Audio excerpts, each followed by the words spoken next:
force with which two lives come together. Sometimes for good, sometimes for evil.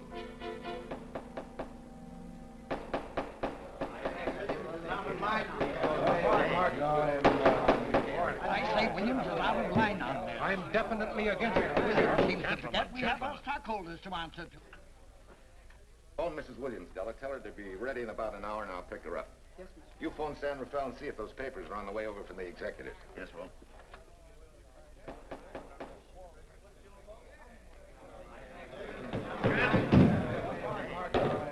Well, Mr. Darcy, what's the score? 9-0? I'm afraid it is, Walt. If you think you can persuade them to change their minds, go right ahead. Gentlemen, I never interfere in stock issues, dividends, or anything else in your department. I must run my department with no interference. Either I know why and when I need more factory space, or you need another boy. And that's all right with me, too. Because I can take these plants and pick my own spot in the motor production field. You won't have to worry so much about dividends. There won't be many. Hold on. I'm sure none of us want to lose Walt. Or our dividends. What do you say we take another vote? All in favor of buying the 3 new factories signify by saying aye. Aye. Aye. Aye? Aye. Aye. Aye. And unanimous vote. Congratulations, Walt. Congratulate the board. They're the winners. Williams, if these factories are so valuable that other companies would jump at the chance to get them, how do you know that you can buy them at the price you quoted us? How do I know? I bought them this morning. Good morning. Della, I was asked to rush this up for Mr. Williams. Get my wife, Della? Your maid said she'd gone to the dentist. I gave her the message. Oh, fine. Oh, this just came. Thank you. What about those papers? They're here. Burke's checking them now. Good.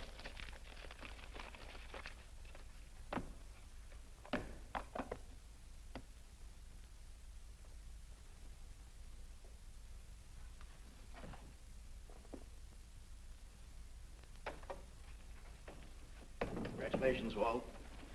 Take a look at Clause 4. Those provisions haven't been clarified yet. Oh, no? I want to leave for Tahoe right away. Get Judge Deering on the phone, will you? Never mind. I can get faster action if I run out to San Rafael myself and stick with them till they're right. Yeah? Mrs. Williams on 3. Oh, put the blueprints of that new diesel in, will you? I want Jackson to see him. Hi, Duchess. I'm afraid now we won't be able to leave till about 5 o'clock. What? You're not going with me, but I counted on it. But I thought as soon as Dr. Harris took care of whatever it was, I'd feel better. I don't. Stupid thing still aches, and I certainly wouldn't be a very desirable driving companion. No, seriously, darling, you run along and buy your little factories and hurry home. I'll send you back to the office. And cheat me out of my goodbye kiss? Not a chance. I've got to drive over to San Rafael. I'll stop on the way. Love me? Bye, dear.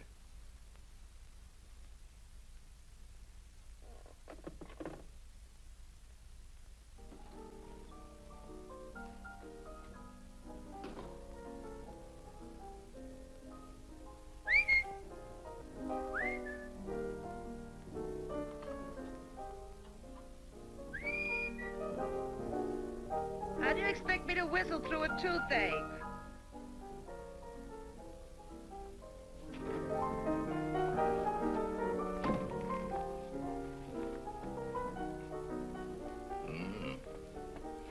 Nothing in the whole world smells as sweet as you do, Duchess.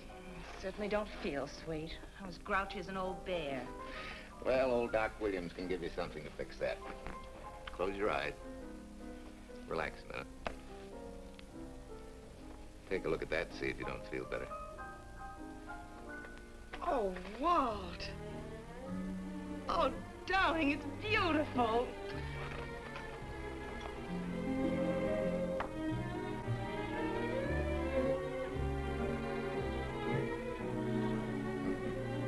Not bad. Not bad at all. You know, to quote my wife, I like monograms on things. It shows they belong to me, unquote. When did your wife say such a thing, Mr. Williams? About 6 years ago, when I married her. She gave me the first monogrammed shirts I ever owned. Those were the words on the card. I still have it. I certainly hope your board of directors never discovers what a softy you are. They won't, don't worry. I have only one vulnerable spot. What really happened this morning? All I got out of Della was that you stalked out of the office with blood in your eye and were back in no time with canary feathers in your mouth. Oh, I clipped those birds' wings, but short. No one's gonna vote me down, sweet. Not when I know I'm right. Mm-hmm. But how did you convince the board of that so quickly? With subtle hints and easy persuasion. Like this.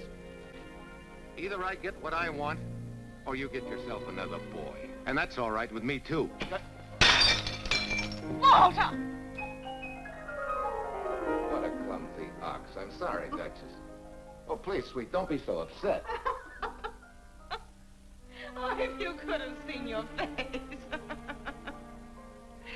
Oh, don't bother, dear. Sulin will take care of that. Not exactly a good prescription for nerves, huh? You know, you're wrong, Dr. Williams. The way I feel now, a good cat nap will probably make a new woman out of me. And if it's not going to make you too late... Yes?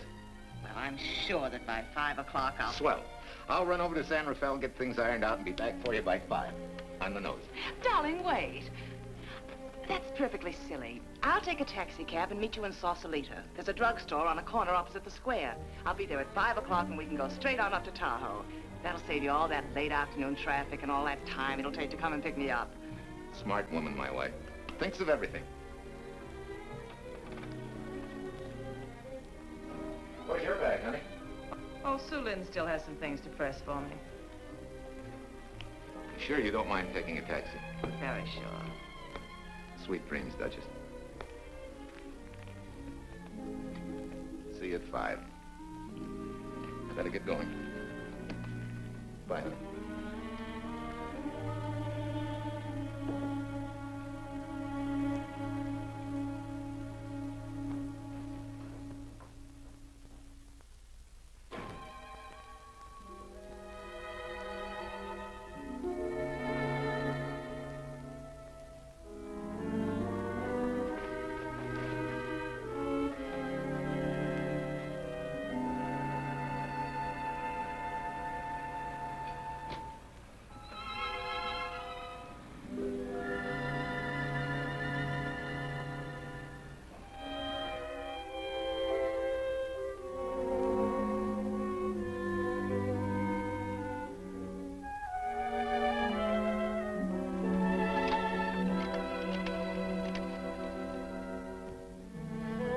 Long distance? I want Berkeley 79721. Hello. Ah. Hiya, beautiful. Yeah.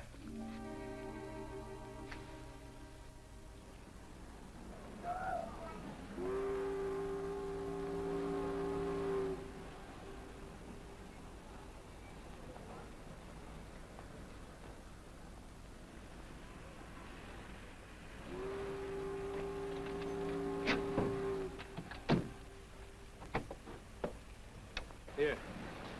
Don't forget, turn this stuff over to a bellboy at the airport hotel in Oakland. Tell him to hold it for Jack Burns. Jack Burns, the airport hotel. That's right, I'll be checking in later. What do I owe you? $1.15 a hair. All this stuff back to Oakland. Yeah, here. Buy yourself a new kit. Thanks.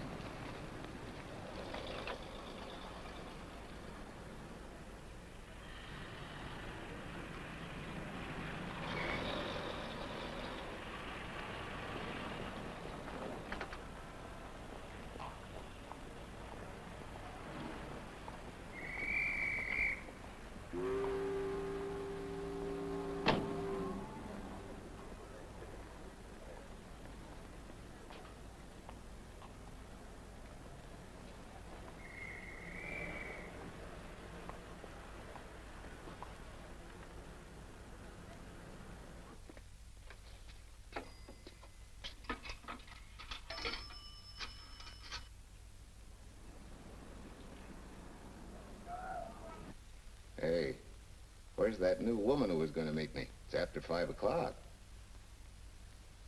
Oh. Gee, I was so sure you were going to be okay.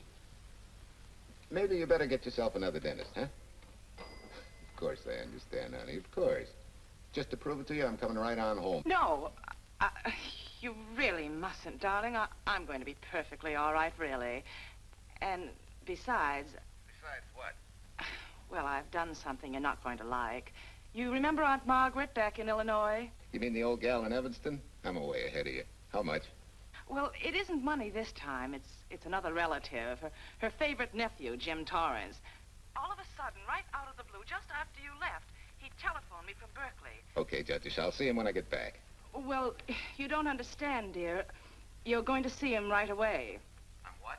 Well, all he seemed to want was to be able to get back to Illinois, so I... So you buy him a ticket. That's easy. Well, it isn't. I offered to, but he got huffy and said he didn't want any handouts, and... Well, without thinking, I told him we'd pick him up and give him a lift as far as Denver. I won't say I'm getting exactly an even trade for you, but where do I find this guy? Well, he should be there right now. I told him to be on the lookout for a cream-colored roadster, just in case we failed to recognize one another after all these years. Oh, darling, you're such a lamb. You sure you forgive me? What do you think? Well, I better run along or Cousin Jim might get nervous. Take it easy, sweet, and miss me, will you? I do already. Don't drive fast. And please take care of yourself. Softy. Goodbye.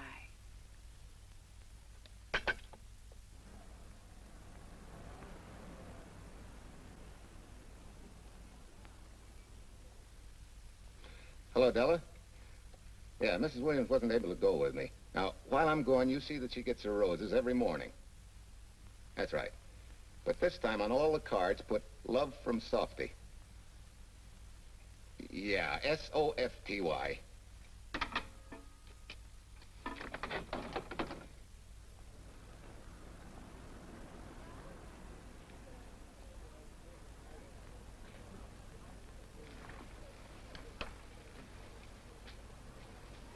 Hello. You must be Jim Torrance. Yeah, that's me. I'm Walt Williams. Hiya, Jim. Hi. Where's Irene? Oh, she's a little under the weather at the last minute. Worse luck. Oh, that's too bad. I was hoping I'd see her. Yeah, I'm disappointed, too. Where's your luggage? Oh, I'm wearing it. Less trouble that way.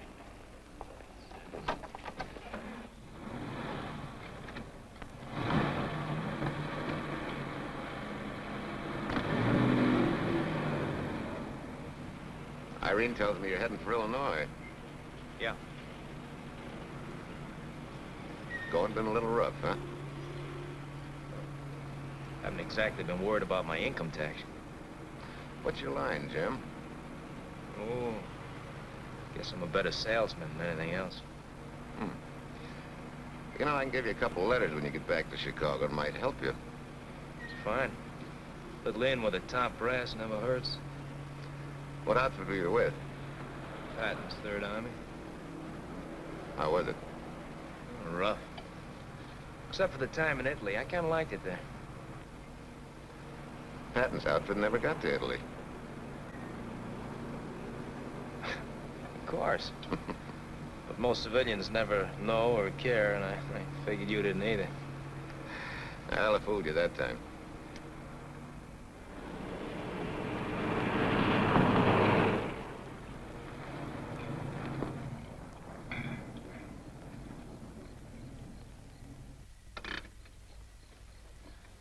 Our last chance to chow for a while. How about it? No, thanks. I grabbed a hamburger while I was waiting for you. I can still taste the harness.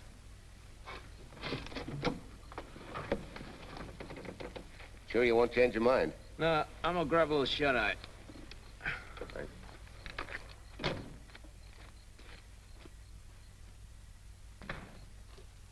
Chicken sandwich and a Coke. Warm chicken sandwich. Chicken sandwich coming up.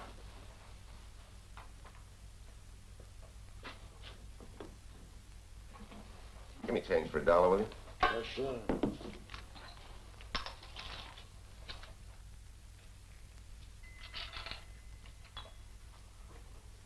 Thanks.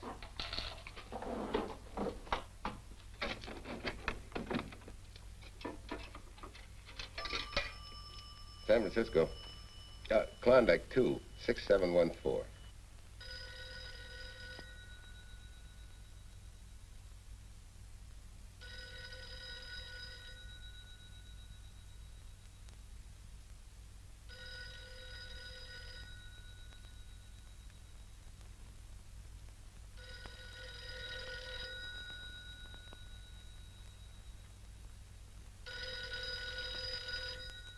Klondike 26714 does not answer.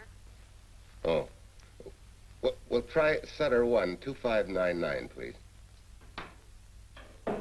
Bayview Apartments. Oh, yes, Mr. Williams. No, your maid isn't there tonight, sir. Well, she said Mrs. Williams was taking something to make her sleep and wasn't to be disturbed. But perhaps... No, don't disturb her. Just leave a message that I won't forget about a certain problem. Mm-hmm.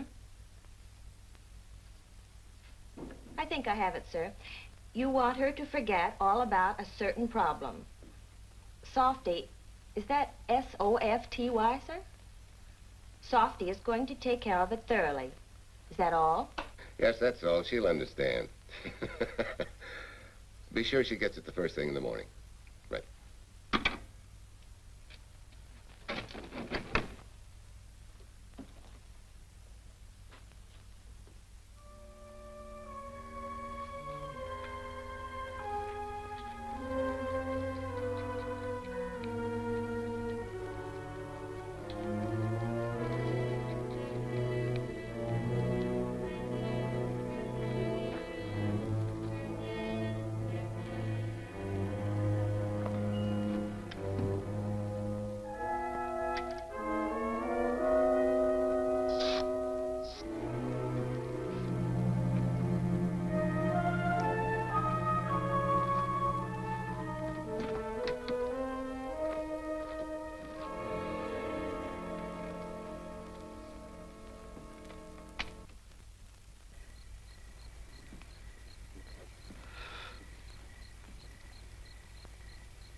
Oh, hi.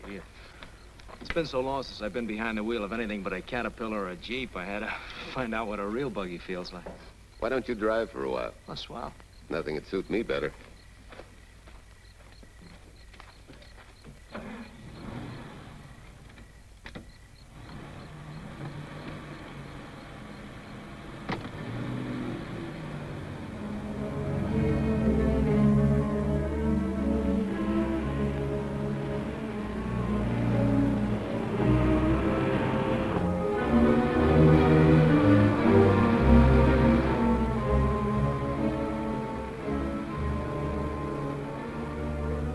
Tell me, Irene still got that little scar on her cheek? That one she got from the fall? Yeah. You can hardly see it now, though. How'd you know about that? She just got it last summer. Thought you said you hadn't seen her for years. Oh, from Aunt Margaret, of course. How else? She always sends me the news in her letters.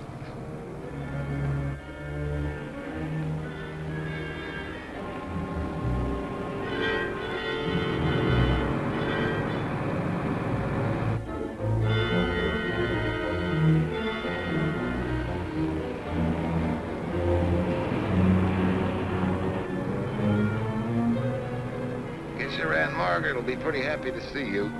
Irene says you're the favorite nephew. Afraid my lovely cousin was just giving me a build-up for your benefit. You don't know Irene. Maybe not.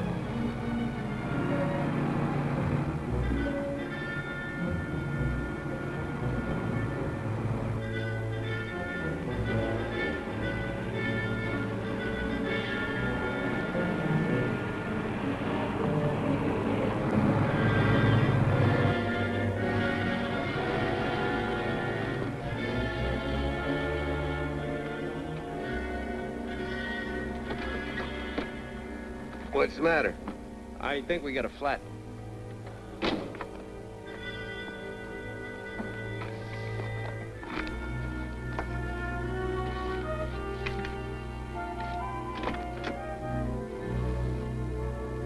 Yeah, flat as a flounder.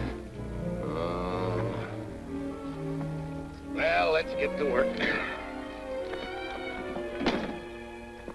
Hey, look out there, young fella. It's quite a drop.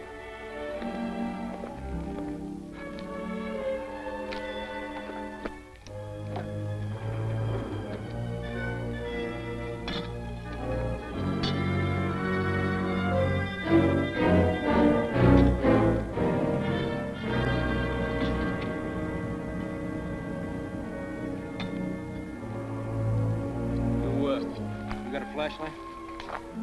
I think I have. Get the jack. I'll take a look.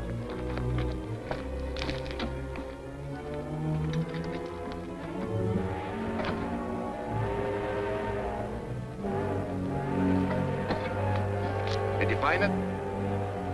Yeah. Yeah, it won't be long now.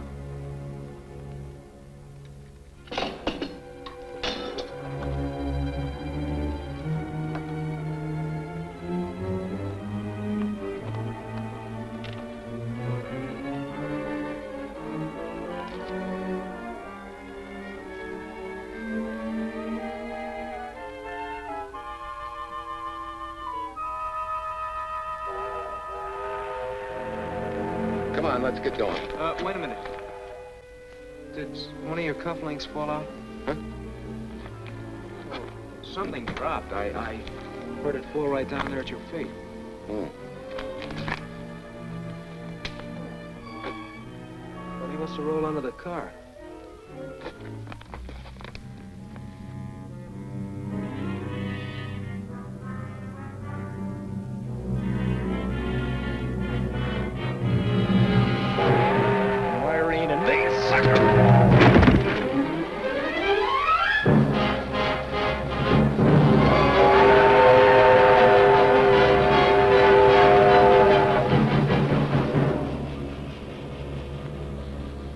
Hello?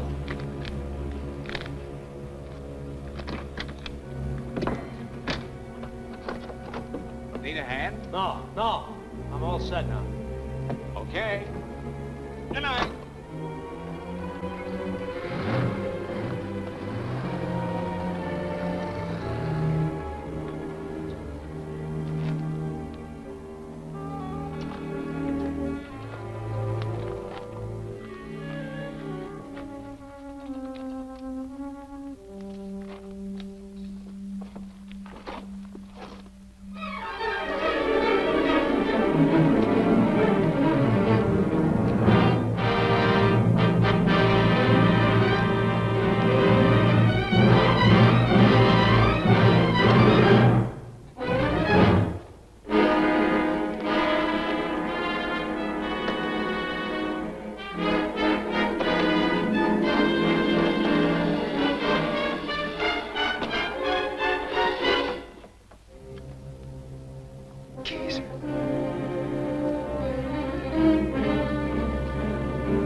Guy must be crazy.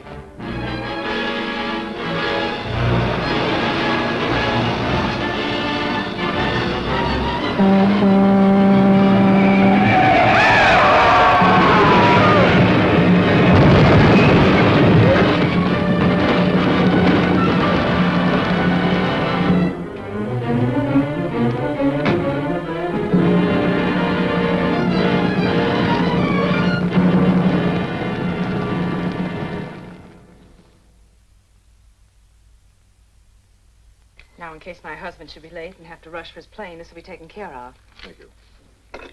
Tell Mrs. Burns to 302.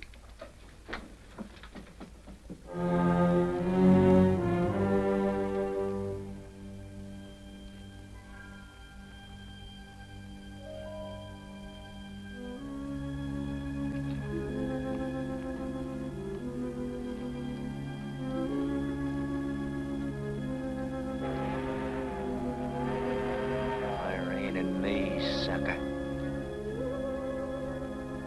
From Irene and me, sucker.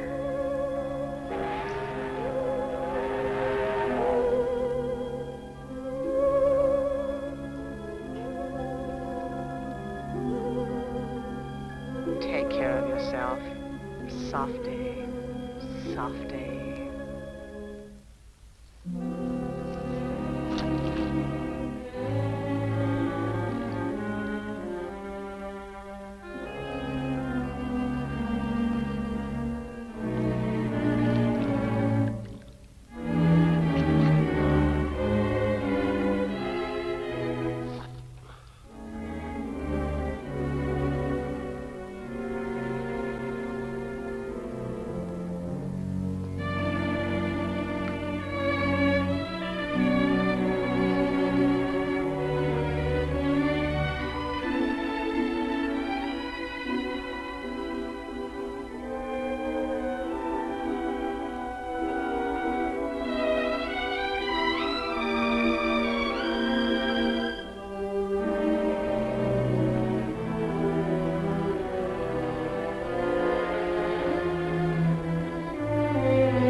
Young lady, Excuse me.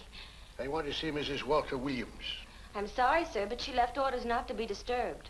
I'm sorry, too. Lieutenant Quincy of the police department.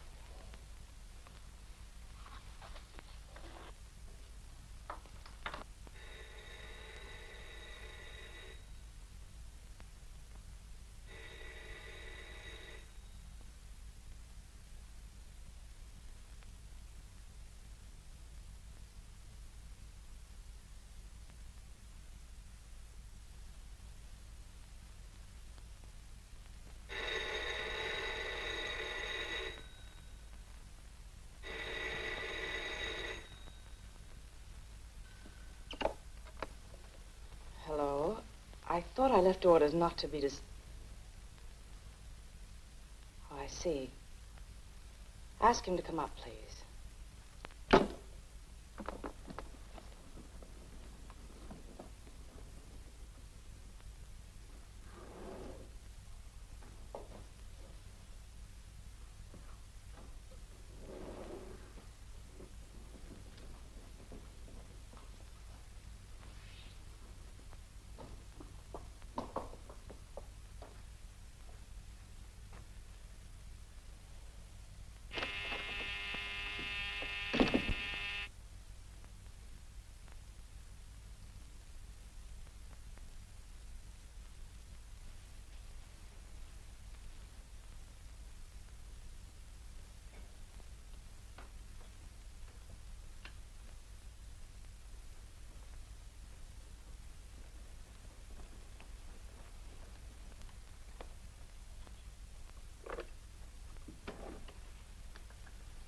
Yes?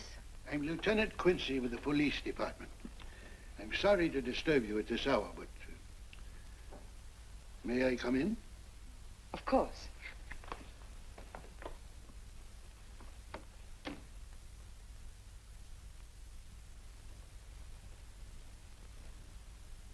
Well, Lieutenant? Did your husband go on a motor trip late this afternoon?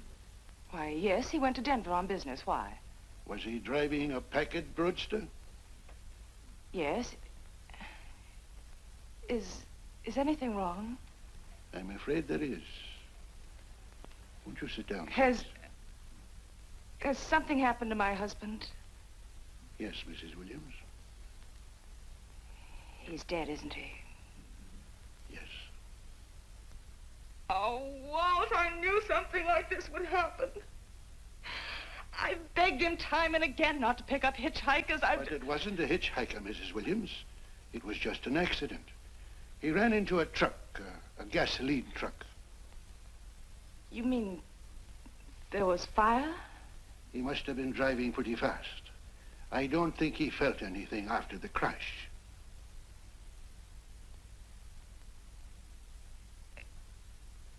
If there's nothing more you need me for, Lieutenant, I think I understand. And may I say you've taken this with a great deal of courage. Good night, Mrs. Williams.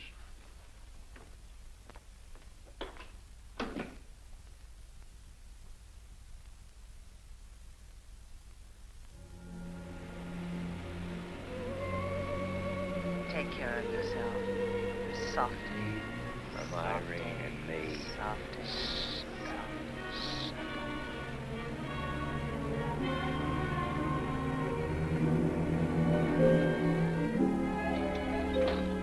Ready? Yeah. That Williams must have been quite a guy. Yeah, he went to work for Universal Motors as a sheet metal worker. Mm-hmm. Less than 10 years, he's their top production man. Well, he sure went out in a blaze of glory. Yeah. Let's go.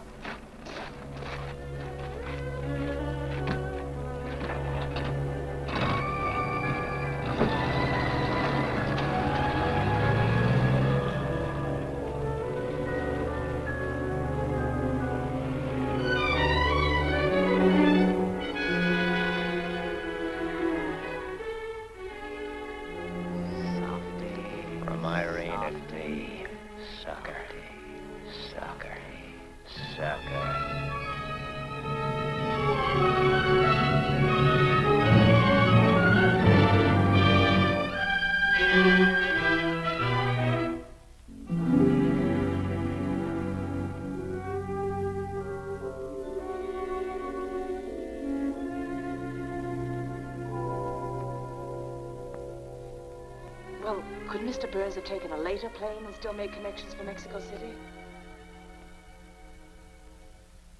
I see. Thank you. Yes? It is some telegrams for Tai. Just put them under the door, Sulin.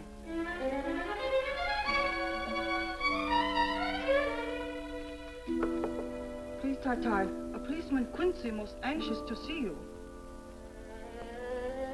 Ask him to wait, Sulin.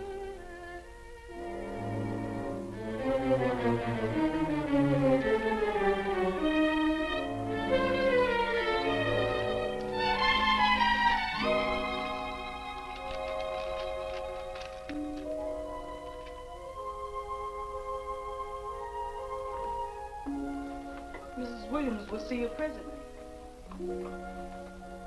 Will wait, please.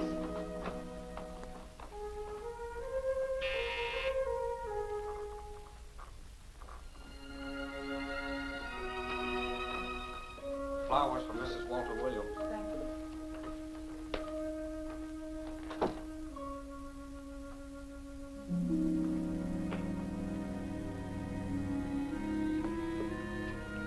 Roses like Mr. Williams always sending when he's away. You seem to have been very fond of Mr. Williams. Sulin is honored to have served him 5 years, and he... I'm sorry to keep you waiting, Lieutenant. I wouldn't be disturbing you again if it wasn't necessary. And I would be keeping you but a moment. You're being very considerate. Won't you sit down?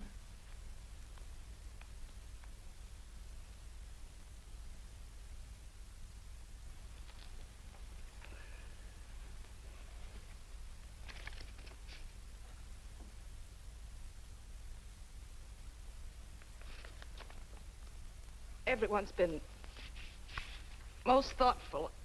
And why shouldn't they be? Forgive me.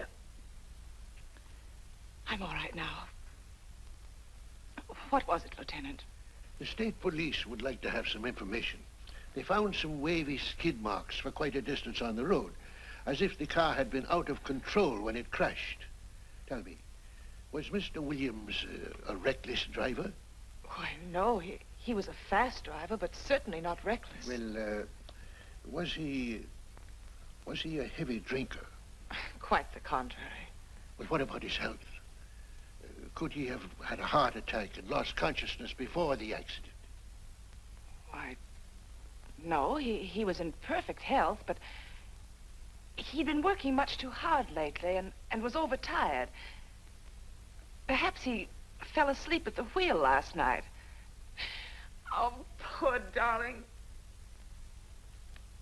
If only I'd been able to go with him last night, he might still be alive. Well, maybe so and maybe not. You mustn't blame yourself, Mrs. Williams. Fate plays an important part in these matters. Your handkerchief.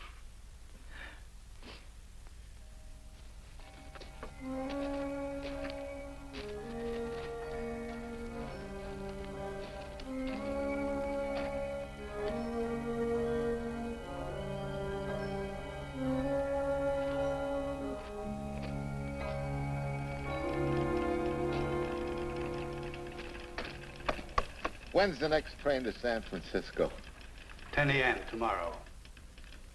You sure there isn't one sooner? No, I'm sorry.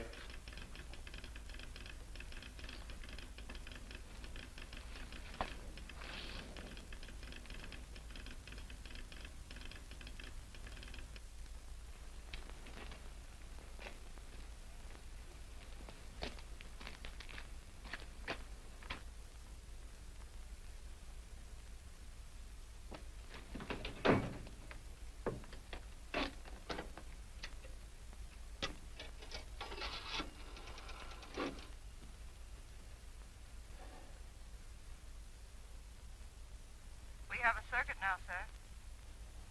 Evanston. Calling Mrs. Margaret Hubbard's residence in Evanston. One moment, please.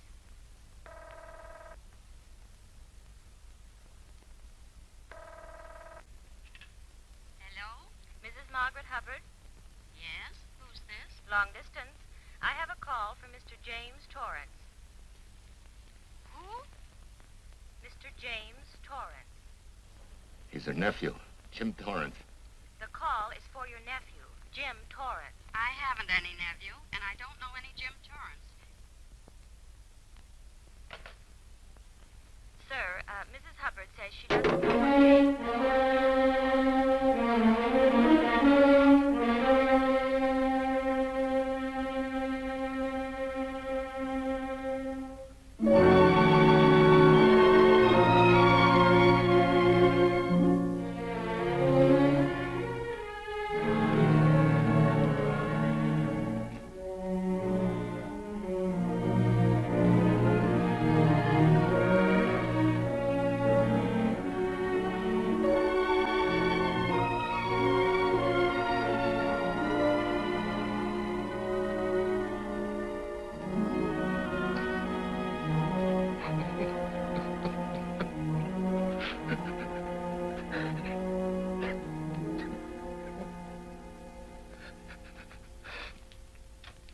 What's the matter, son? Looks like you need a doctor. Doctor? I can't leave the station, but old Doc Bender's just across the road there. Yeah. Doctor? Think you can make it? Yeah. I'll make it.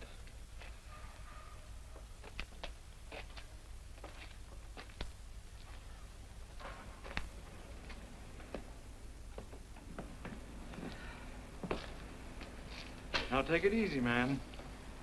There's some concussion there. You've got to watch your step for a while. Yeah.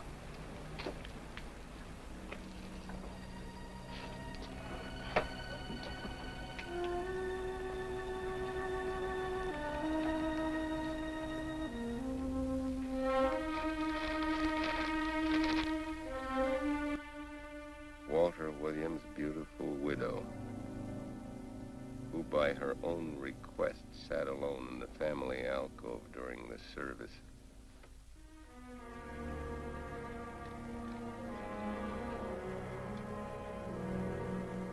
Smart.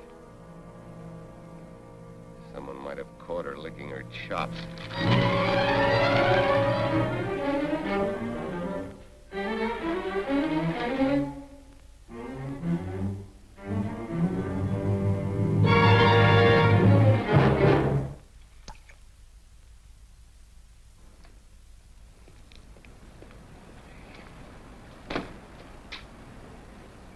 Hey, what's that? Walter Williams. Hey, ain't that the guy that... For the love of Mike, what's that briefcase doing here? He's dead. They did him a dirty trick if he ain't. Hey, now, wait a minute. Don't touch it. We better turn it over to the police.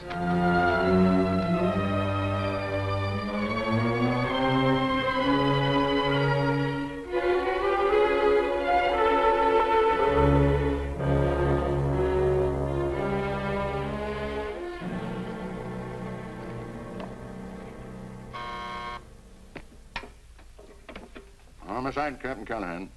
Oh, yes, Chief. The dope just came in from Washington. The fingerprints are those of a James Torrance. Yeah, I'm putting Quincy on it. Right. This sort of opens up a new can of peas on the Williams accident. There's the FBI reporting the guy. Playing with the lady's affection seems to come natural with him. All you got to do, Quincy, is find him. Yes, that's all I got to do. Last known whereabouts of Jim Torrance was in a moving van somewhere between Sacramento and Points East. Yeah, wait a minute. Last known address, care of his sister, Mrs. Joseph Rossetti. Irving Apartments, Berkeley. Well, what are you waiting for, Quincy? Let's go. Did Torrance leave any forwarding address? No, he said he was going to send it to me. Sorry to trouble you.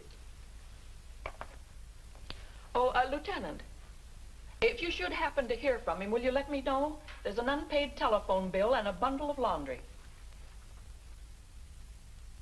Laundry? Let's have a look.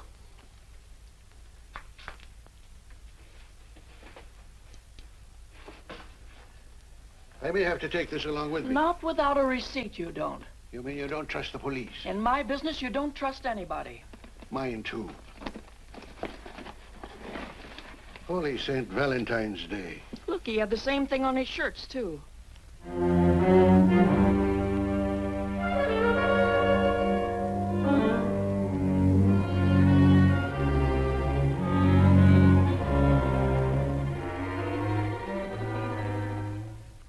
Well, romance in your late tenant's life.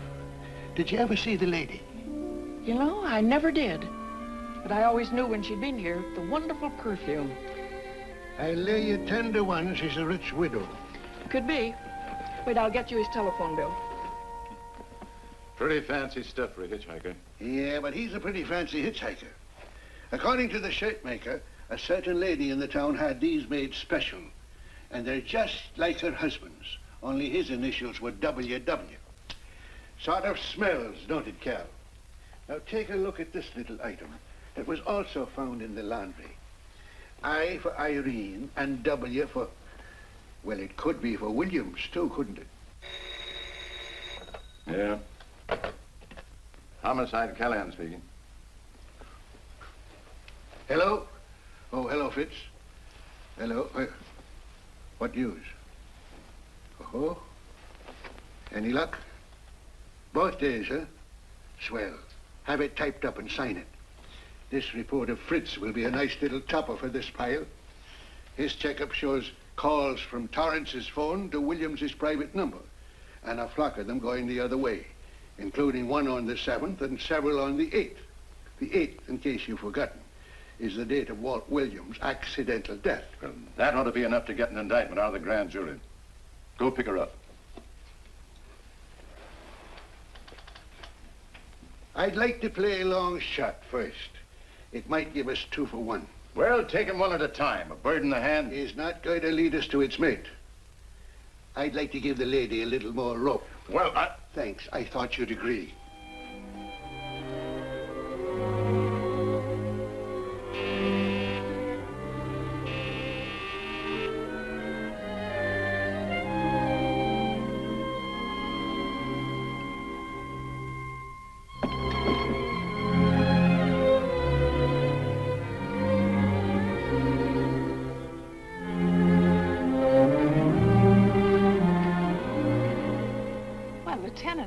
You just caught me. I'm glad.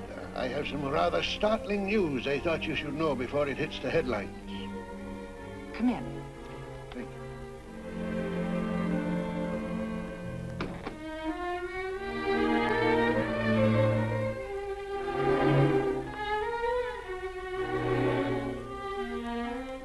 Sit down, won't you, Lieutenant? Thank you. I'm very anxious to hear about this news. It seems that your first hunch, remember, that a hitchhiker was responsible for your husband's death? Well, Mrs. Williams, you may have been right. Why, I don't understand. Your husband's briefcase turned up in Kansas City yesterday in a moving van that had stopped at the scene of the accident that night. Apparently, the murderer made his getaway in it. That explains the wavy skid marks that made us suspect your husband was ill or unconscious at the time of the crash. Yes, I suppose it does. And by now, the man is probably out of the country and never will be found. Don't you worry, Mrs. Williams. There were fingerprints on that briefcase. And as soon as we get the FBI report from Washington, his identity will be known and his description sent out on police broadcast. Oh, we'll find him all right. But just now we are keeping things quiet so the murderer will feel safe until we are ready to close in on him. Yes, I can see the wisdom of that. Yes, I thought you would understand and cooperate.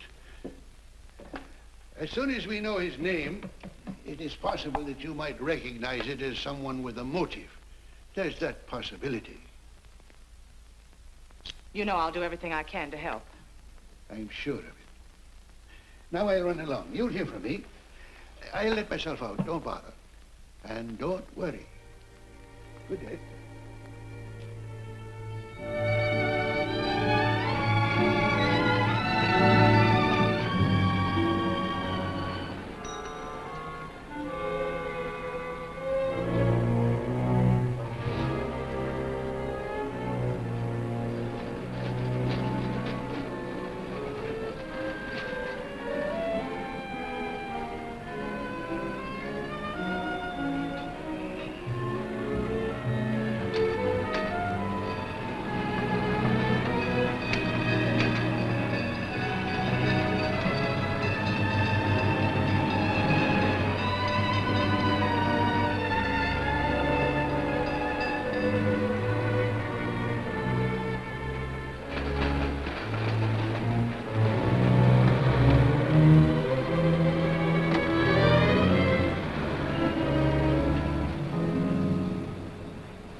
$1.35.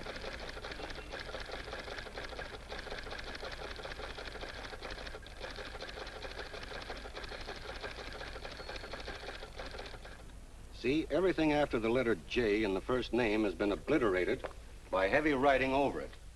The only impress letters legible are those between words or before them, like RNS at the end of this name here, and the Hotel Santa here before the word Evanston.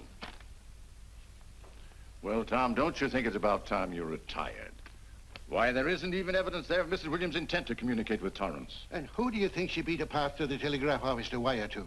The League of Decency? I'll tell you what I think, that you should have brought her in when I first told you to. By the time we get her now, she'll have figured out a way to tip Torrance off. He'll be that much tougher to find. Not unless she's tipped him off from your office. Ernie's got her on ice waiting for you.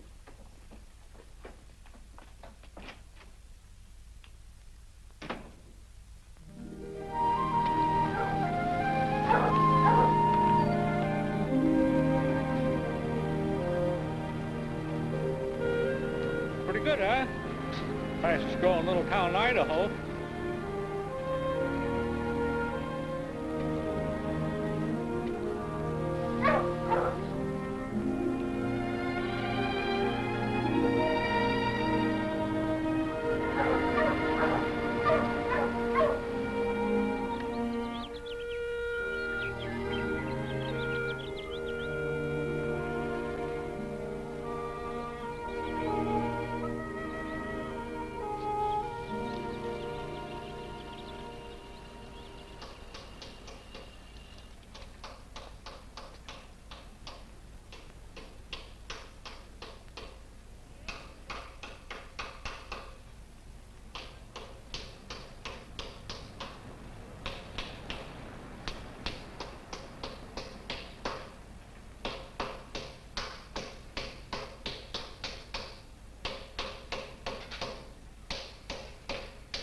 Have a heart, son. You trying to wreck that engine? Oh. Sure. It's a hobby of mine. The way you're going at it, you can't miss.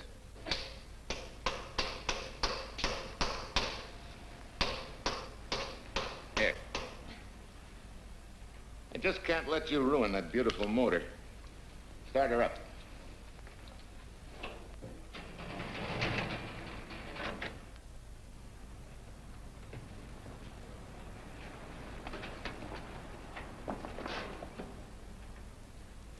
Okay, start her up.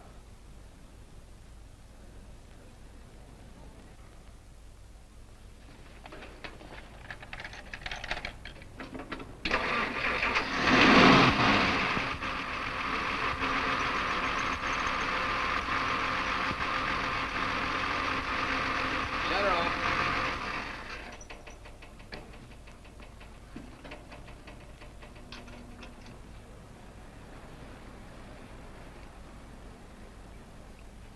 You're certainly not a mechanic by trade. Hands like that. Maybe it's a hobby of mine.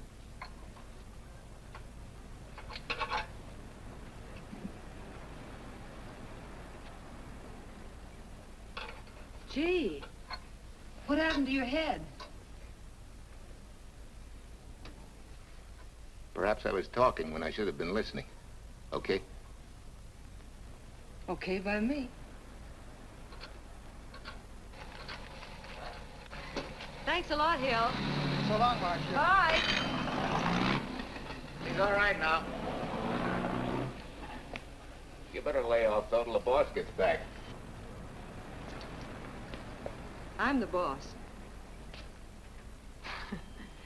I guess the new cars are a little bit over my head. Now, with a jalopy, it's different. Aren't there any mechanics around here you can hire? No, they all went over to the new factory in Mansville. I guess they got better wages. Tough break. Yeah. How much do I owe you? Oh, forget it. Well, I'll be shoving along. Well, at least have a cook in the house. You might as well. Marcia, can I use your phone a minute, please? Sure, help yourself, Uncle Ben. Never rains but what it pours. 650, please. Flat tire this morning. Now the danged engine stalled on me. Nice and cold. Wilson's garage? No, I did not give you the wrong number. Fine thing using my phone to cheat me out of repair bills. Aren't you ashamed? You gave me the wrong number. 650, please. You're a nice girl, Marcia Peters, and your ma's a fine woman. And I'll always buy my gas and oil here. But you ain't never gonna tinker with my car again. Busy? Busy. Always busy. Yeah. Wait a minute. We're not so busy. Would you like to do another good deed and give Uncle Ben a hand? Why not? Where is your car, mister? Maybe I can help you. Why, are you a good mechanic? Very good. And very reasonable. Well, just what you need, girl. Better hire him. It's an idea, Uncle Ben. Come on. Thanks for the Coke. Sure.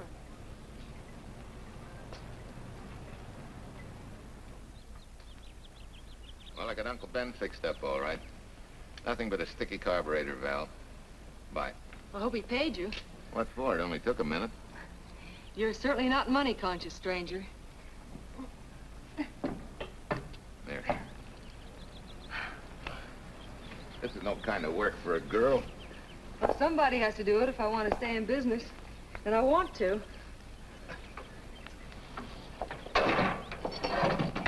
Must be some business that you're better suited for. Didn't you lease this place to somebody? Sure. I did while my husband was overseas. But when he was killed in Okinawa, well, we'd made a lot of plans for the future here. And I had a hunch he'd like it if I took over and tried to make a go of it. Takes more than a hunch to do that. I got along famously. Business has been fine until lately when the help got short. Could be again. I had a good mechanic. Yeah. You sure need one, all right. Well, for Pete's sake, say yes or no. Do you want the job or don't you? You mean you'd hire me without knowing anything about me? You can repair automobiles. What else do I need to know? Except your name. Well? Why not? Sure. I'll try it for a while till you get someone permanent. The name's Bill Walker. Okay, Bill, it's a deal. And maybe if business gets real good, you'll want to stay. Oh, don't count on it. Where does this go, on the rack? Yeah.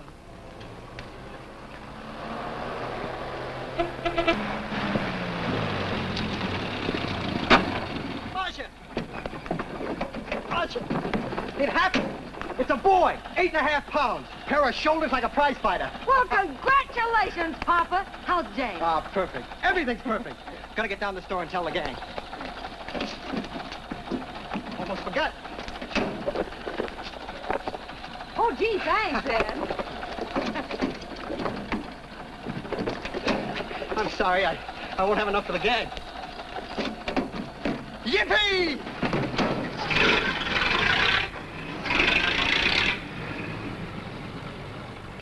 Thanks. Say, we haven't settled the matter of wages yet. Maybe I can't pay you regular salary.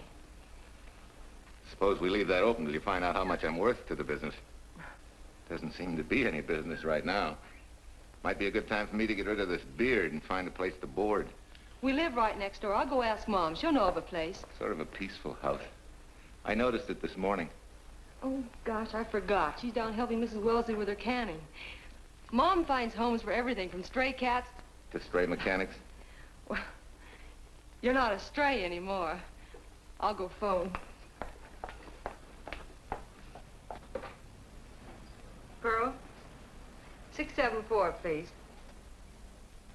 Hello, Miss Wessler. May I speak to Mother?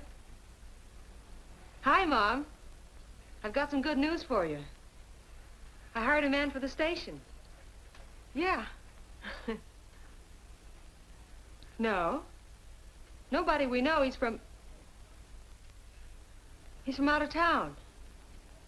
Needs to place a board. You got a good one up your sleeve?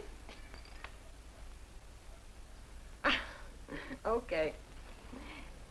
Says she has to meet you first to come home for supper. Huh? And you like apple or cherry pie? Cherry. Cherry it is, Mom. See you later. Oh, now I gotta get rid of this. Hey, where's the nearest barber shop? The one and only, just up 2 blocks. Tell Judd you're working for me. When you get back, we'll close up and go home. Thanks.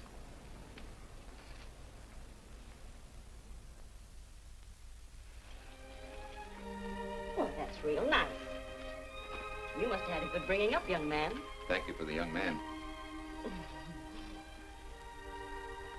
We thank thee, O Lord, for thy bounty, and ask thy blessing on this food and on the new friend who shares it with us. I hope you're good and hungry, Mr. Walker. Who wouldn't be? Marsh, she's like a sparrow, with all the hard work she does. May I have your plate, please? Well, she can start taking it easy now. Boss, the help. Thank you. She never takes anything easy. Has to put her whole heart and soul into everything she does. Well, now that you're through with me, Mom, how about Bill? Have you thought of a place for him to stay? Well, why can't he stay right here? We have a spare bedroom going to waste. And I think you like my cooking. Like it? That's very kind of you, Mrs. King, but it seems an imposition. Imposition, nothing. That's good business. I can get back what I pay you in board and room. Well, Marcia, what a thing to say. If you'd like to stay, we'd like to have you. We have some more vegetables. Mrs. King, you have a boarder. May I have a biscuit, please? Oh, excuse me.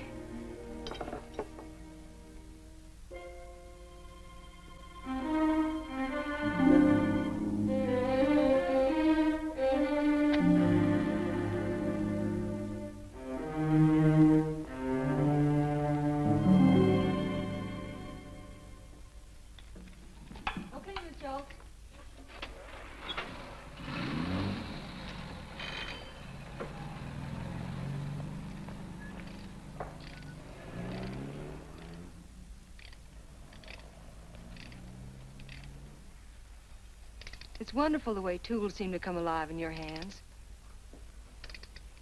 You seem to sort of come alive, too. As though you got real pleasure out of working with them. I do. When you're doing a job with them, you can't think of anything else. Bill, if something's bothering you, why don't you get rid of it? What would you prescribe, doctor? Amputation. For that stupid chip on your shoulder.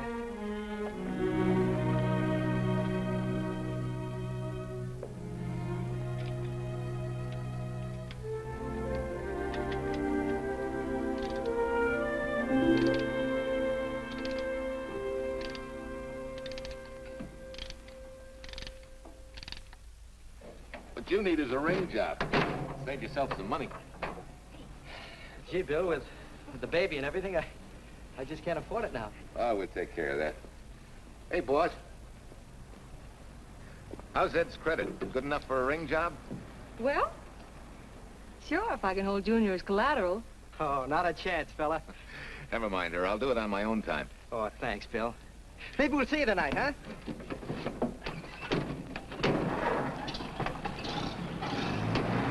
Some shoulders, huh? Yeah. Some father, huh? Bye, Marcia. Bye, Marcia. Bye. Nice kids. Hey, was Ed clowning about their being hard up? No. Things have been pretty tough for him ever since he got out of the service. Fix a car for him, Bill, and only charge him for the labor, okay? Then he gets it for free. I'd already figured on knocking that off. Say, we could make it an anniversary present.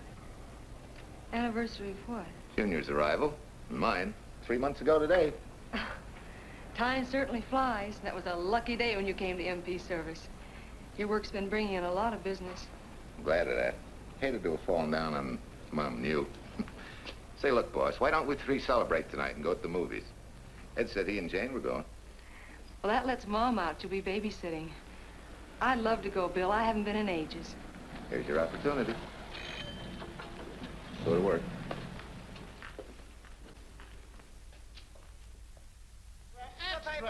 Irene Williams, held for murder. Read all Extra. Irene. This is Sheila Graham with the latest news of the shocking Williams murder case. While beautiful Irene Williams is held for trial, charged with conspiring to kill her late husband, the police are searching for James Torrance, believed to be the lover of Mrs. Williams and her partner in the horrible murder of Walter Williams.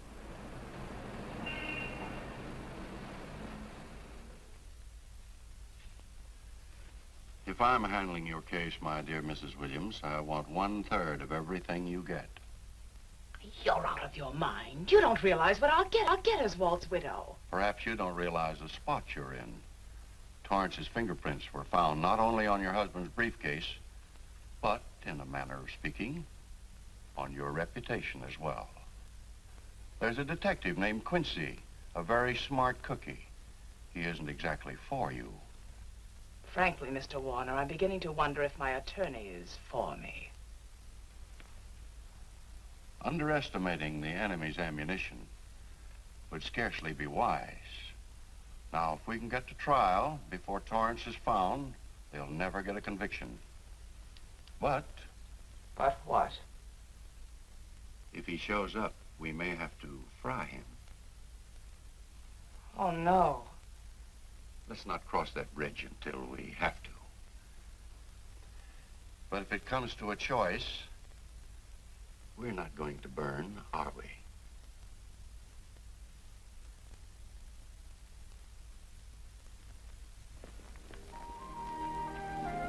Aren't you the chatterbox this afternoon? What about this afternoon? Oh, I'm sorry, boss. I guess it was wool gathering. You're only supposed to do that in the spring.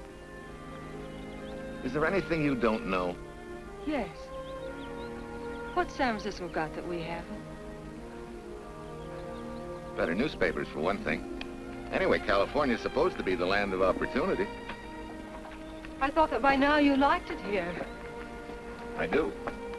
Very much. It's a good town. Nice people. Swell boss. Thanks. We like you, too. No fooling, Bill. You'd be surprised how many people ask questions about you. What kind of questions?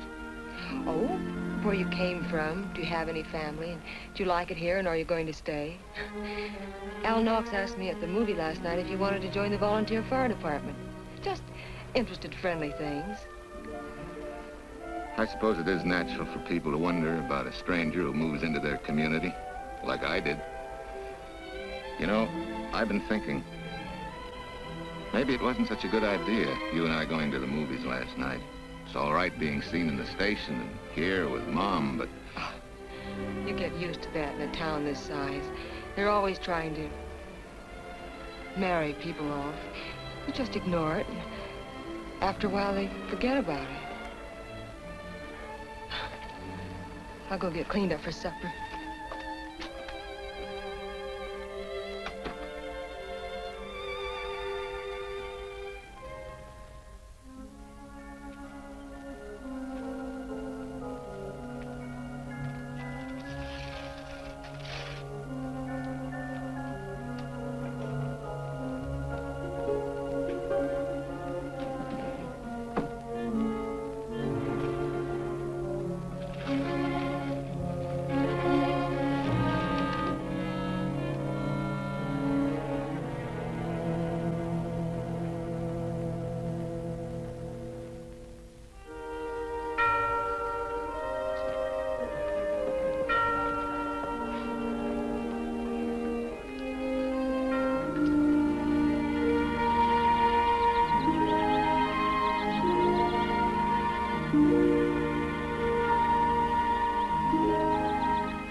How many years this Sunday takes me back. Did you always fall asleep during the sermon? I wasn't asleep, Mrs. Peters. I merely closed my eyes to concentrate. Oh, so that's what you call it. I had to nudge you to stop you from nodding. Quiet. You're disturbing my reminiscent mood. Even smells the same. Could be the same bees buzzing in the same clover. As they say, you can take a boy out of the country, but... A rolling stone gathers no moss. It has to stop rolling sometime, doesn't it, Bill? Sometime, maybe. We grow a very becoming shade of moss here in Larkspur. Don't you think? You grow a lot of nice things here. Anyone in particular? You'll have to skip the answer to that one. Someone tore it out of the book. You're married, aren't you, Bill? Yep. That's right. You must have loved her very much to have been hurt so deeply. To be so afraid of someone, even yourself. Maybe it's better that way. and no one gets hurt. Bitterness and hatred hurt everyone. Can't you see, Bill? They're like a wall that shuts out all the sunshine from a garden and lets everything wither. Make room in your heart for something else, can't you? I guess this is my day for sermons. Sorry. As Mom would say, you never get rich minding the other fellow's business. Hey, that's a flyer. I'll be seeing you.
Mrs. Wesley sent a couple of jars of peaches. Said you helped her can them. Oh, thank you. When I delivered the doc's car, he insisted that I have a bite with him. Where's the boss? Took a book back to the library for me. Huh? What a day. Hey, what's the idea? Are you darning my socks? Well, I thought a drawer full of holy ones isn't doing you much good. I found it when I put fresh papers in your bureau yesterday. You have a heap of things that need mending, haven't you, son? Does Marcia know? Do you think I'd tell her? This is your problem, Bill. Because I found out about it doesn't give me the right to tell anyone else, not even Marcia. When you trust folks, you trust them, and you give them a chance to work out things the way that seems right to them. How can one little woman be so big? Don't forget, it's a lot easier to be tolerant and understanding at 50 than it is at 25. Yeah, Mom. I'm going next door for a while. Grandma Thompson's ill.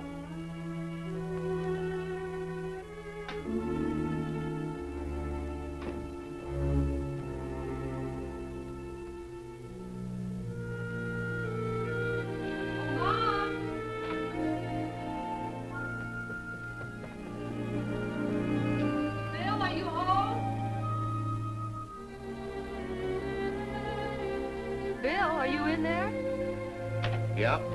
Mom went next door, Marcia. Hi. Do you work awfully late? Oh, about 6. Anything wrong? Come in. I want to tell you something. I'm checking out. Has something happened? No, just... I'm doing what I should have done a long time ago. Moving along. But why, Bill? My name isn't even Bill. There isn't any Bill Walker. I'm Walter Williams. The late Walter Williams. Walter Williams? I don't understand. You may not even after I've told you, but at least you'll know the whole story.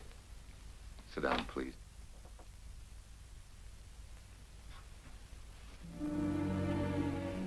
Finally, Larkspur.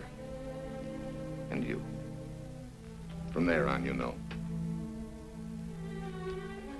I'm glad you're going back to make things right. Going back? Wild horses couldn't drag me back. What are you going to do about your wife? Nothing. You're going to let her go to trial for murder? Oh, no, Bill. Why not? She tried to kill me, she and her cousin. But they didn't. Who says they didn't? Let them try and prove it. No matter what your wife did, she can't be tried for something that didn't happen. Oh, Bill, can't you see? You bet I can see. She deserves everything she's getting. Sorry part of it is they'll never convict her. No, Bill. The sorry part is you're not big enough to take a hard jolt to your pride and to your ego. Sure. It hurts to be tricked and cheated by someone you loved and believed in. But that doesn't give you the right to take justice into your own hands, to trample on the hearts of others and walk out on life. A barren, frustrated boyhood. A marriage to a woman who accepted my love, yet despised me so thoroughly she resorted to murder. I'll never think of our moments together without nausea. I feel stripped bare, degraded. Because you've closed your mind and heart to everything else. Even me.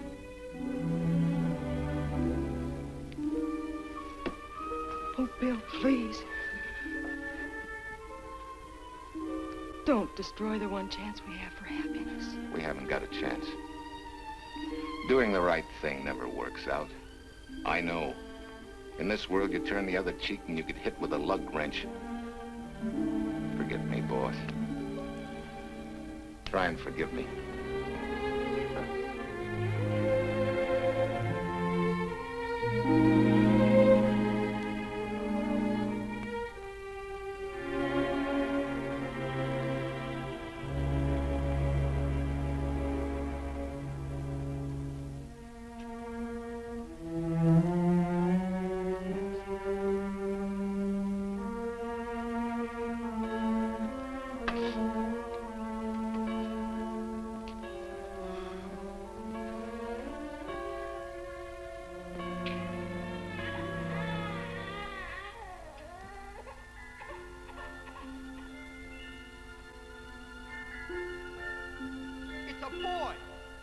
Shoulders like a prize fighter.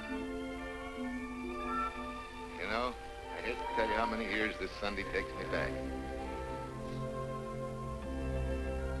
You have a heap of things that need mending, haven't you, son?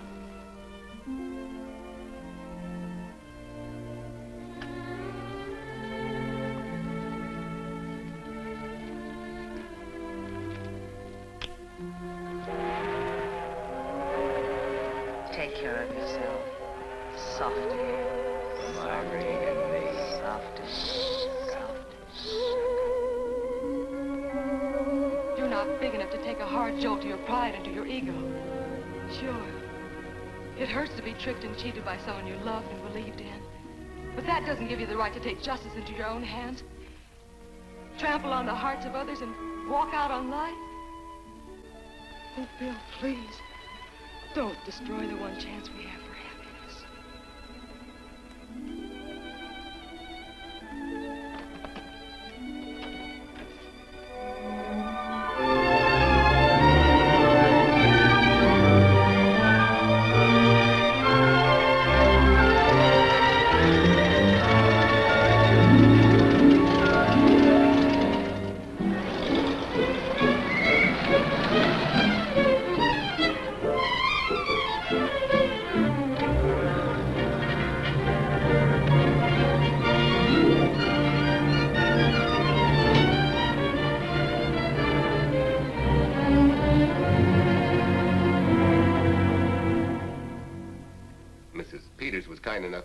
To substantiate at least the Larkspur portion of what I've told you.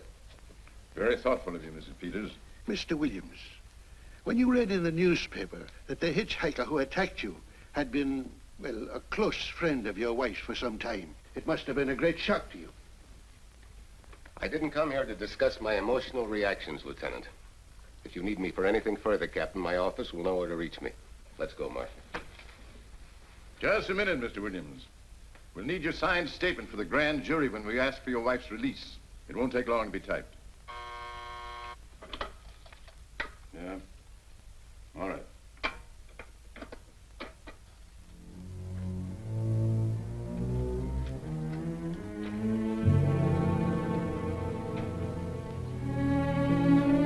Come in.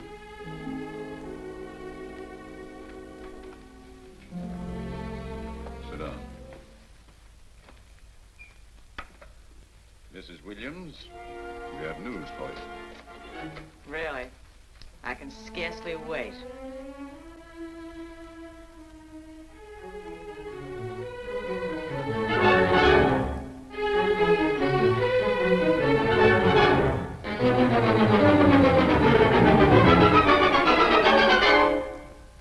It seems it was Torrance who was in the car when it crashed. Jim? Dead?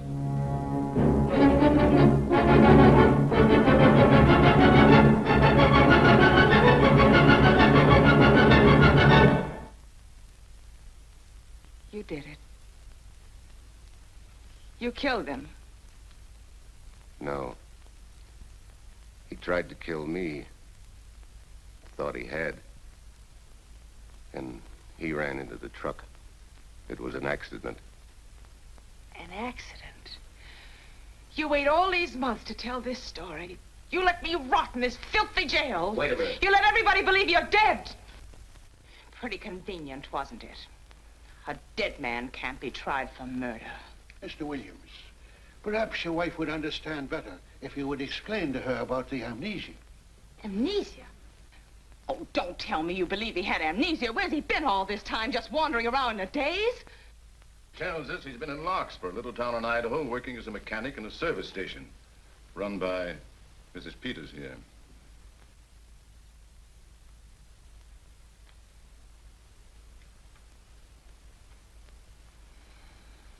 I understand perfectly.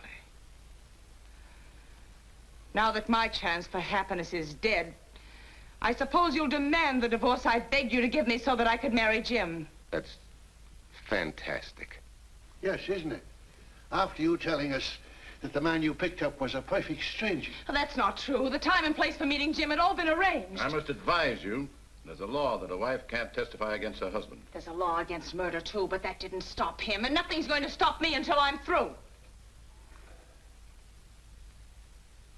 It's all right with me, Captain.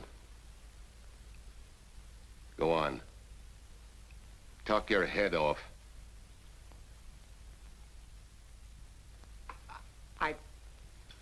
I was to have gone with him to Denver.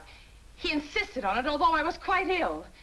Several hours before we were to leave, he came home. There was a violent scene. He threatened to kill me unless I agreed to give up Jim. And I wish he had. This is incredible. Not one word that she has said is true. Then you have nothing to worry about. Mrs. Williams, was there a witness to the threats you mentioned? No. Unless the maid overheard. She was in the apartment. In fact, she picked up the pieces of the vase that he threw at me. Where's she now? I don't know. She left me suddenly after all this began. Please, could the questions wait? I feel rather ill. Will you have Mrs. Williams ready for the grand jury at 10 o'clock tomorrow morning? That's all.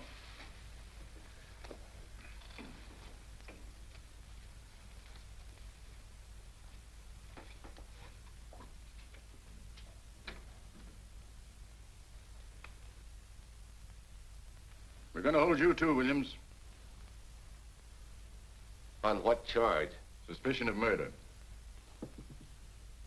But he's not guilty of any of these things. Then it should be easy for him to prove it. Take it down, book him.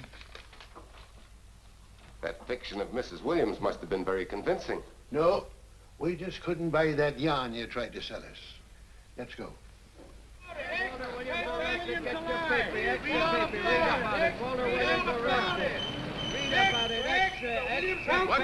What's the white breed and murder charge? Extra, get your paper. Walter Williams charged with murdering wife Bubba. Extra, get your paper.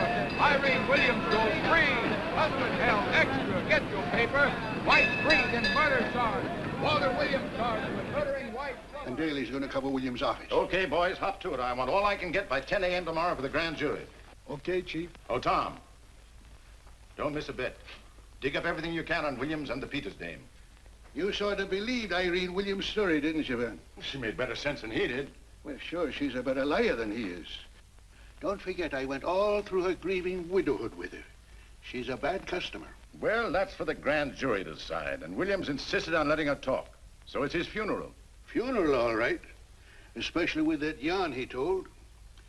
But murder's out of character for him. There's a few pieces missing somewhere. There might be in Idaho, if it's not too much out of character for you to get going. You're going to miss me, Cal, when I retire next year. Maybe I'll join Private Eye and solve your cases for you.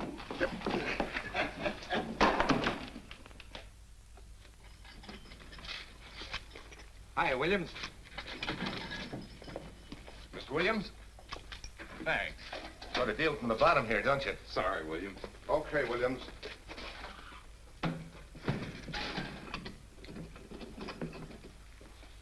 Well, not very good news, judging from your faces. Well, Walt, the grand jury returned indictment against you. Mrs. Williams was released. I see. Now, don't you worry, Walt. We'll have you back at work where you're needed, and in short order. Come on, Eldridge. There's a visitor waiting far more attractive than we old fogies. We're just leaving, Mrs. Peters, but remember, don't hesitate to call on me for anything. Thank you so much.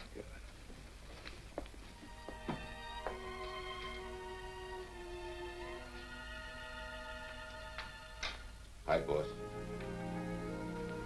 Bill, what have I done to you? If it weren't for me, you wouldn't be here. If it weren't for you, I wouldn't be. I came back here because I wanted to believe in the things you do. I still do, no matter what happens. Will you do something for me? Go back home, where I know you'll be taken care of. Not a chance. You'll have to think up a better reason than that to get rid of me. I'm a big girl now.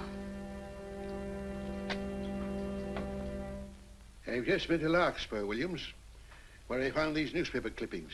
Of course, some of them are 3 months old, but you seem to treasure them, so I brought them along. So?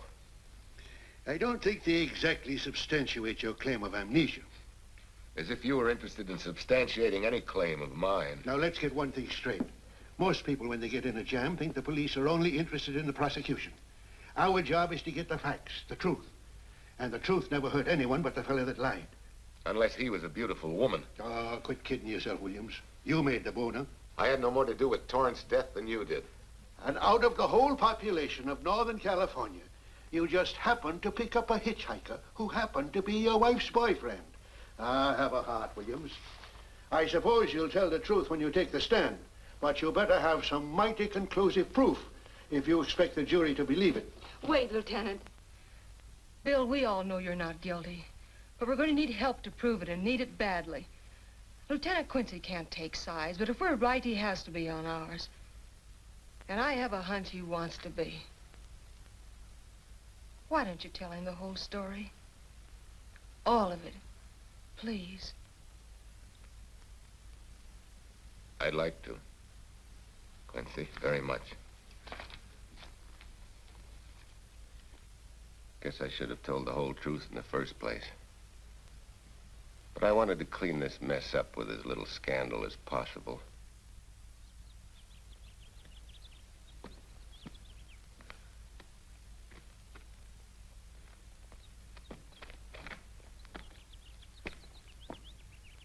Well? No sign of the lug wrench or anything. My dear Mrs. Peters, will you please stop trying to be a detective? How many times do you think the police have combed this spot for any kind of evidence? Now, be a nice girl. Take Mr. Williams' advice. Go back to Larkspur. What time is it? It's only 4 o'clock. We still have time to go back to town and go on our hunt for Sue Lynn. Now, look here, young woman. You've had me on the run since early morn. But, Lieutenant, the maid seems to be our only hope now. We've got to keep looking till we find her, that's all. That's all? Wait. She was naturalized, wasn't she? Suffering chopsticks. Quincy, you dumb flatfoot. This Sue, what's her name, was Chinese born. If her port of entry was San Francisco, there'd still be a file on her, photo and all. Let's go. Back to town. Immigration.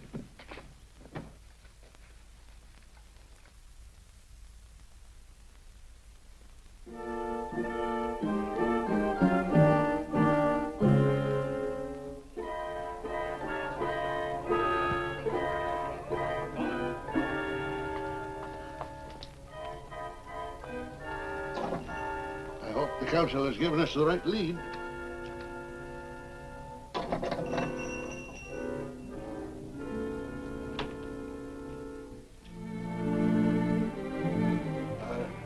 You are Singh? Understand?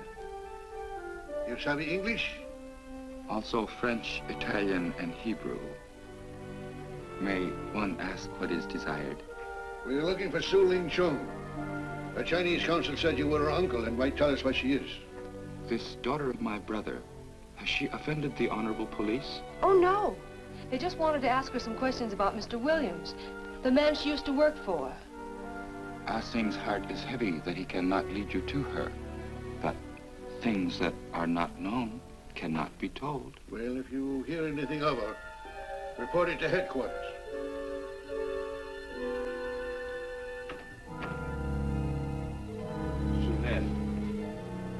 Untruth is not good for soul, and not wisdom when told to policemen. Better for the soul to be kind than to be wise. Sulin must keep silence to help in this matter.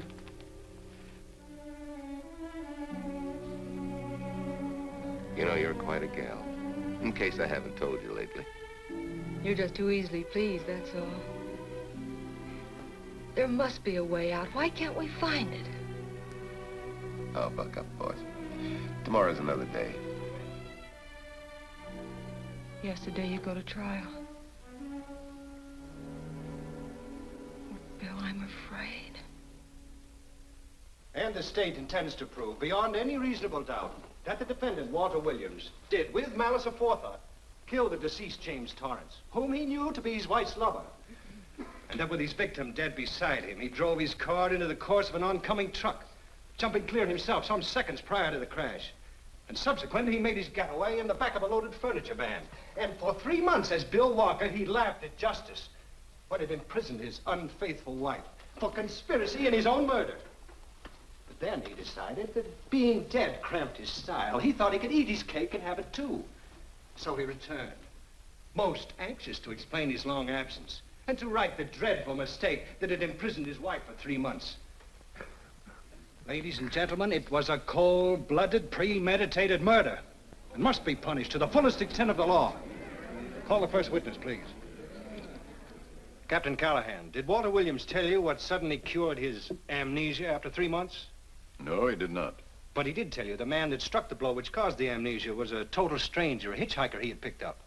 Yes? And that he knew nothing of this man's identity or relationship with his wife until he suddenly recovered from his amnesia and heard or read the details. That's what he said. That's all. Thank you, Captain. Your witness, Counselor. No questions. No. I saw no signs of amnesia, but definite concussion. He was a bit evasive in answering questions, but not vague or unsure. In your opinion, Doctor, could this head injury have been caused by a fall? Yes. If the head had struck on some object, such as a stone or a metal pipe. That's all, thank you. Your witness. Dr. Bender, are you familiar with a tool known as a lug wrench for changing automobile wheels? I'm afraid I am, sir. I've had a regular epidemic of flat tires lately. Well, then, in your opinion, could this head injury which you treated have been caused by a blow from a lug wrench? Yes. It could have been caused by that, too. Thank you, Doctor. The ones with the earliest dates, you will notice, are heavily creased, as though they'd been carried in a wallet or a coat pocket. Thank you. Lieutenant Quincy, will you kindly tell the court where you found these newspaper clippings? In the bedroom occupied by Mr. Williams in Mrs. Peters' home in Larkspur, Idaho. Is this your handwriting, Miss Revere? Yes, sir. And that's the message, at least our record carbon of it. Would you read it to the court, please? June 9th, 8:32 p.m. Message from Mrs. Walter Williams, Penthouse D. Mr. Williams called, said he wants you to forget all about a certain problem, that Softy is going to take care of it thoroughly. Was there any other conversation? Well, I just asked if that was all, and he said yes, she'll understand,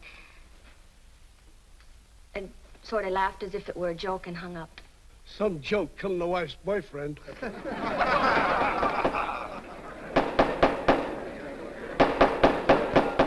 of the state versus Walter Williams. All the rounds so far have gone to the prosecution, and it was a grim-faced Williams who was returned to his cell this afternoon. What the score will be after he takes the stand is anybody's guess, but he's going to need some lucky punches to get a decision. And though Torrance struck with intent to kill, after telling you this is from Irene and me, sucker, you still telephoned Illinois to find out if there was a Cousin Jim. You are hard to convince, aren't you, Mr. Williams? Is it so incredible that a man should fight against believing such a thing about his wife? Oh, that is very touching. From a husband who planned a trip on which he intended to destroy his wife and did kill her lover. That's a lie. Your Honor, I object to the conclusions drawn by the prosecutor and move that it be stricken from the records. But, Your Honor, there is a corpus delicti, remember? Who was your wife's lover. Objection sustained. There's also her own story, which in front of witnesses you insisted she tell. And then we have your own two different stories from your own lips. One featuring a perfectly strange hitchhiker, the second an equally strange Cousin Jim, without a questionable substantiation for either bit of fiction.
Remember me, don't you? I was here with Lieutenant Quincy from the police department.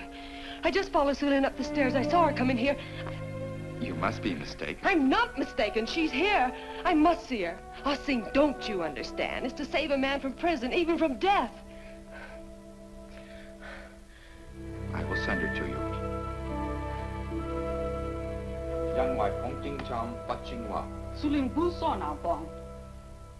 Oh, Sulin, we've been looking for you all these weeks. Mr. Williams needs your help so desperately. I cannot help. You must forget that you found Sulin. Forget it? But you're his only witness. You're the only one that can help. Not as a witness. Only with silence can I repay his great kindness to me and my family in China. Why? For I heard other things. That most unhappy day.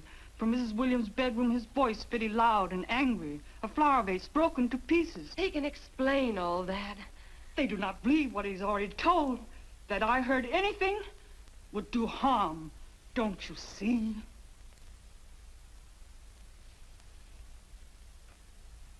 Yes. Much sorrow comes from women who know not honor and truth. And Mrs. Williams, she was not true even to that Torrance man. What made you say that? That night when he was killed. Her sickness was but wall of falsehood, behind which she could go secretly to a meeting place. You mean she went out that night? Sulin, are you sure? Yes, because next morning in her bedroom I found street shoes that had been worn. Her coat on the closet floor with its sleeves turned inside out as though removed hurriedly. And in one pocket, a door key to some hotel. Sue Lynn, that's it. Proof that she and Torrance had planned to meet that night after he killed Mr. Williams. What hotel was it? Oh, I don't remember. The key. What did you do with it? Returned to coat pocket. Come on. We'll get to Lieutenant Quincy. He'll know what to do. And pray, Sue Lynn, every step of the way.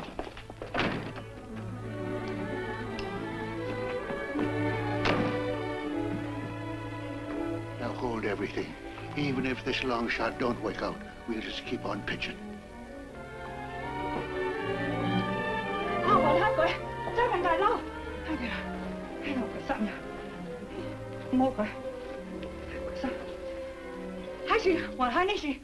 Here it is, yes. Room 302, Airport Hotel, Oakland. Maybe we got our miracle. A special little Chinese one. It is to hope that Sue Lynn was of small help to Mr. Williams. Oh, Sue Lynn. Come on, Copper. Next stop, Oakland. A certain little lady's hotel rendezvous. I was on night duty then, all right, but I sure don't remember a looker like this. Quite a dish, eh? A little too highly seasoned for my digestion, thanks. Lieutenant, just found a couple of cars for room 302 on June 9th. George Baxter, checked out at noon. Mr. and Mrs. J. Burns. Room not slept in. J. Burns. Burns. Look, Quincy. The handwriting on the card is identical to that on the photograph. And here's a little boy, the same thing. The cover-up telegram to Aunt Margaret. Now look at the impressions. J here, and here RNS. J. Burns. That's the name she started a telegram to. Room not slept in. Say, I got that dame pegged now, Lieutenant. She said they'd be out of the room by midnight as her husband was catching a plane.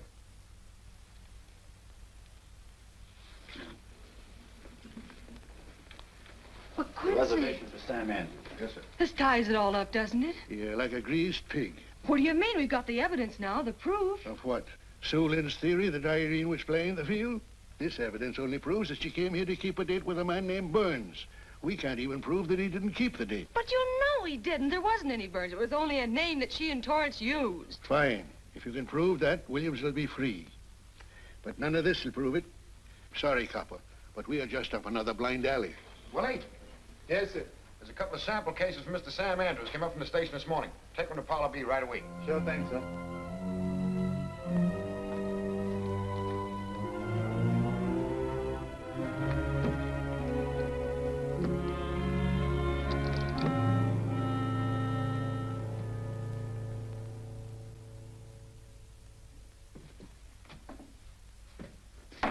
Be seated. Case of the state versus Walter Williams. Proceed, Mr. Eldridge. Your Honor, we will call Mrs. Irene Williams. Take the stand, Mrs. Williams.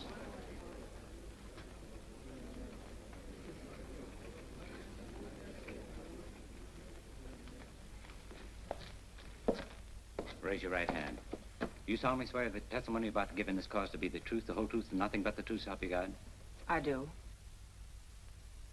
Hey, what cooks? The defense calling her? Mr. Eldridge, what's the purpose in calling this witness? Merely for purpose of identifying handwriting. Now, Mrs. Williams, this photograph of you... Was stolen from my apartment. So, according to the inscription, to Walt, my adoring and adored husband, Irene, this belongs to Mr. Williams. This is your handwriting, isn't it? Of course. I'm touched that he should have wanted it so badly. And this telegram, addressed to Mrs. Margaret Hubbard. Is that also your handwriting? It is.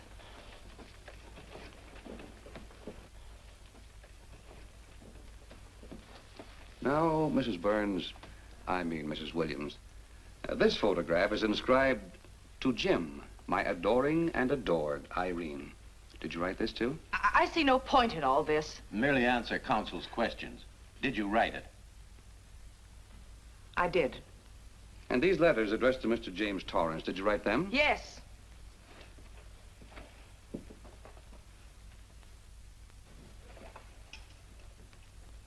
And this monogrammed garment, A gift from you to Mr. Torrance? Why must I be tortured again by all this? I never made any secret of my love for Jim Torrance. That's why he's dead. Your love for Jim Torrance. Yet on the very night he was killed, you had a rendezvous with a man named Burns, didn't you? I don't know what you're talking about. I don't know any man named Burns. I was at home that night, very ill. Oh, yes, the sleeping pills.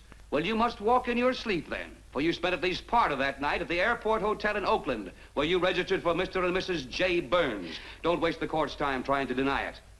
This is the registration card that you signed at 9:20 p.m. And there's the room clerk who assigned you to room 302. And this, Mrs. Williams, is the key to room 302, which you very carelessly left in the pocket of a coat which was found in your closet yesterday. All right, I was there. Now you're satisfied. Not quite.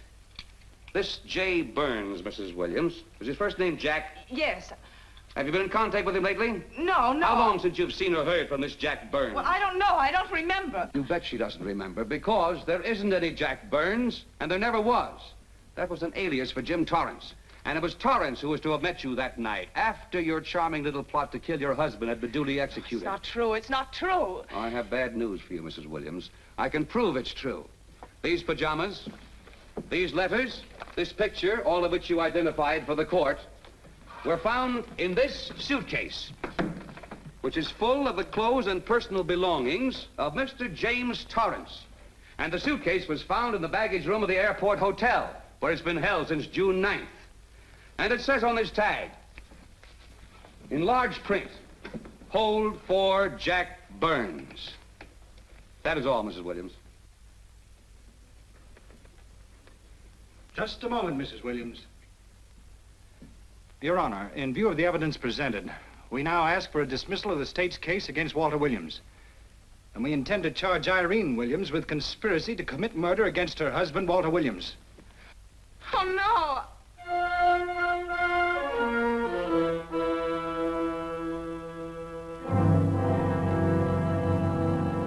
The case against Walter Williams dismissed.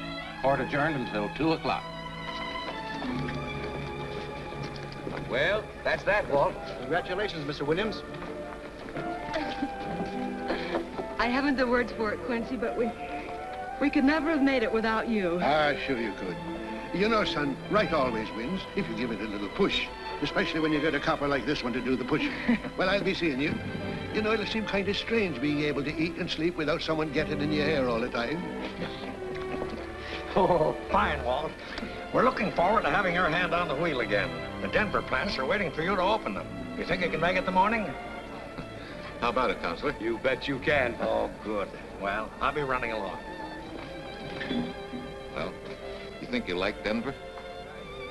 It's okay by me, boss. Yes, impact.